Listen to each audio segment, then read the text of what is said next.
So we're an industrious, sporting and busy nation, but it comes at a cost. Every year, over 6,000 Australians sustain broken and dislocated fingers. And the most common causes for these are actually bicycle injuries as well as falls, such as from bushwalking. Other causes can be sports injuries, particularly contact sports as well as ball sports, and industrial injuries where fingers may be caught in machinery, hit by hammers or other types of trauma. A common treatment for these is surgery, and it involves putting wires, plates and screws into the body to hold those fractures back into place. But complications occur in about 20% of those cases. They can include infections, they can also include stiffness, loss of function, delayed recovery and readmissions for further surgery.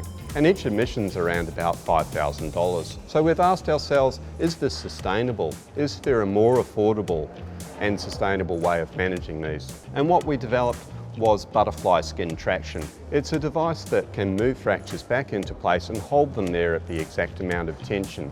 And we've found that that's reduced the impact and need for surgery. Clinical studies are showing that we're getting a faster recovery time as well as less complications. So in countries such as India and China, as well as regions such as Southeast Asia, America and Africa, people often cannot afford or access surgery, so butterfly skin traction may be able to provide an affordable solution for them.